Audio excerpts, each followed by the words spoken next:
Magna, ontem você acompanhou Emília Correia no corredor Hermes Fontes. Vamos conversar por este assunto, Magna.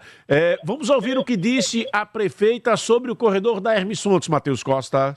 E, doutora Emília, a visita aqui no corredor, essa mudança, assim, alguns geram polêmica, o usuário, a gente estava ouvindo, tem algum receio de que alguns motoristas acabem, provocando algum tipo de acidente, como já aconteceu, porque a forma como aqui foi colocada também foi muito criticada, um ponto de ônibus no meio da via, né? Eu sempre fui contra isso. Eu quero também estudar e analisar como é que a gente pode fazer para modificar isso, Magna, em face, logicamente, pensando na segurança do pedestre.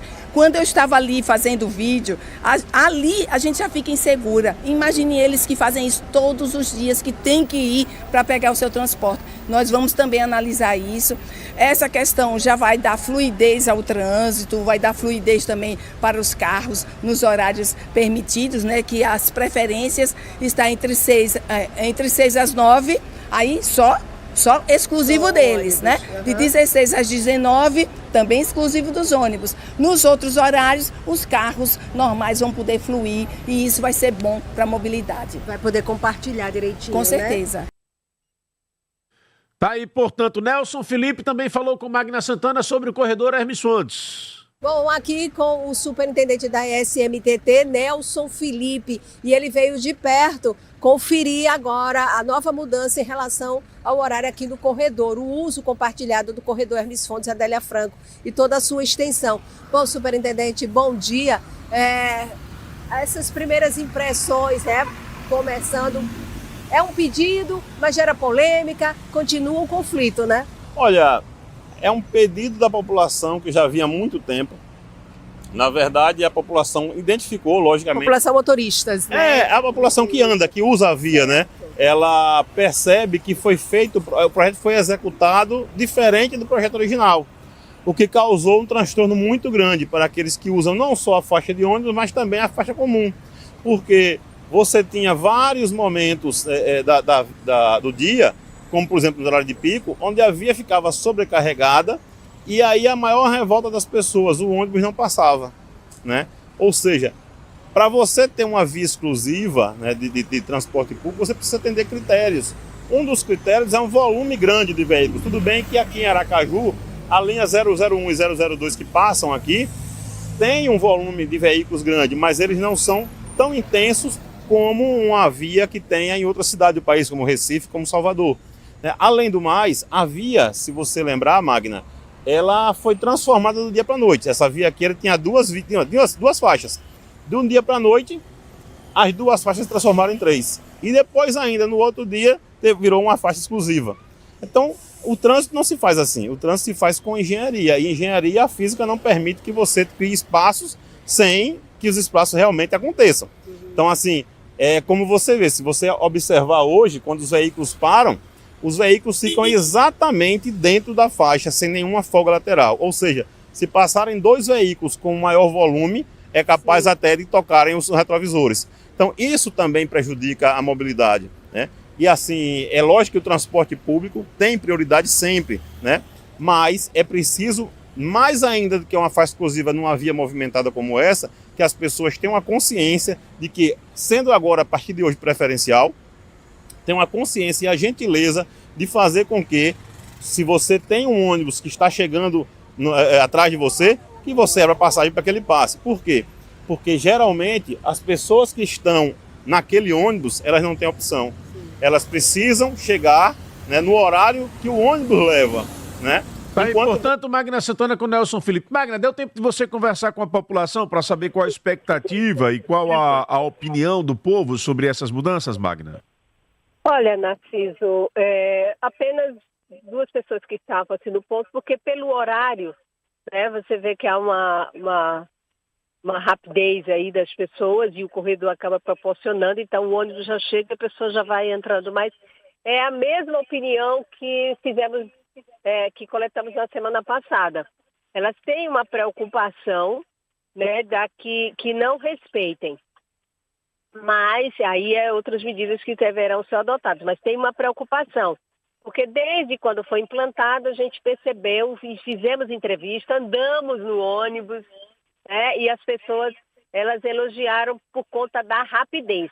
Eu me recordo que uma das primeiras entrevistas que nós fizemos quando foi implantado, uma senhora chegou e disse assim, poxa, tinha que ser em todas as vias para que a gente pudesse chegar mais rápido, né, ao nosso destino.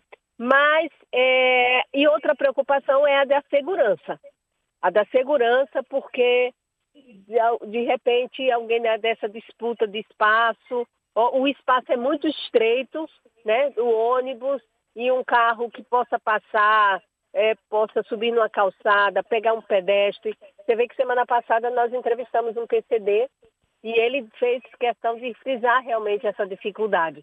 E você falou até na semana passada da travessia, né, que é de faixa de pedestre, uma série de coisas. Então, essas são as preocupações. Mas, como disse o superintendente, existem outros corredores compartilhados. Se as pessoas tiverem a consciência e a gentileza de obedecer, de usar só nos horários permitidos.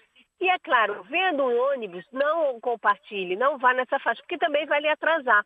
Então, se isso acontecer, de forma harmônica, poderá dar certo. Agora, nesse corredor específico, Narciso, a preocupação, e como disse a prefeita Emília, é estudar e retirar esse ponto no meio da via. Essa é a questão.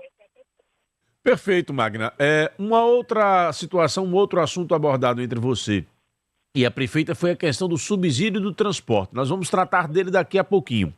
Porque há uma polêmica no ar, Magna Santana. A prefeita, antes da gente passar para o subsídio, o Mário diz aqui, a faixa na área central da via está correta, pois assim garante que seja exclusiva para ônibus. Se alterar e fazer como é hoje na Beira-Mar, por exemplo, os carros invadem a faixa para fazer conversão à direita e inviabiliza o tráfego de ônibus de todo jeito. Se a prefeitura mudar isso, vai acabar com a rapidez no transporte coletivo.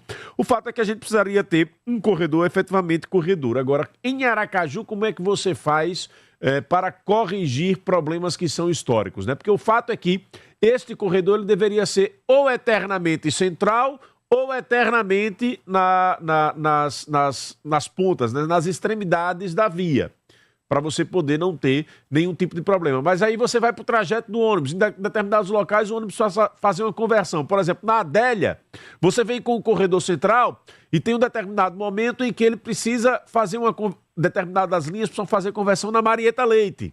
Não tem jeito dele voltar a pegar a via. Inclusive, eu lembro que quando o corredor foi implantado, isso gerou polêmica. As pessoas perguntavam, mandavam pra gente vídeos. Olha, não adianta esse corredor central se o ônibus está saindo. A própria via da Hermes Fontes não permite mudanças drásticas. Tem que fazer mudança que adapte a questão do trânsito, a questão da moradia, a questão do trajeto que o ônibus vai fazer e o pedestre dentro deste imbróglio todo, né, Magna? Exatamente, Narciso. Não tem como. É algo que não dá. As ruas não esticam. Tentaram fazer isso com a Hermes Fontes, tirando árvore, gerou toda aquela polêmica toda, que até hoje se estende, e que não viu-se um resultado tão efetivo. Continua desse jeito, porque você precisa fazer conversão. Seria chamado projeto do BRT, né? Que você tem outros estados, outras capitais com BRT e com corredores únicos, exclusivamente só para ônibus. E quando o ouvinte tocou aí no assunto do ponto, né, da parada, é o que Nelson Felipe colocam. Ela teria que ser um único ponto. Então, nenhum do lado, outro do outro, mais na frente. No único local, porque o ônibus é que faria a adaptação. Ele tem portas. Ele teria porta para abrir de um lado e a porta para abrir do outro, né? E não da forma dessa. Foi a mudança ao invés de mudar um ônibus, que é mais fácil fazer a alteração do próprio ônibus, porque tem ônibus que já vem com a porta dos dois lados. E isso não fizeram, não atentaram, não sei o que foi que aconteceu. Mas, enfim, é um problemão para se resolver, Narciso. É verdade, Magna Santana. Vamos aguardar para saber qual será o desfecho, né? Vai adiantar, não vai adiantar? Vai ter solução, não vai ter solução sobre essa questão? Vamos ter aí um efeito positivo dessas mudanças que foram feitas ou não vamos ter um efeito positivo?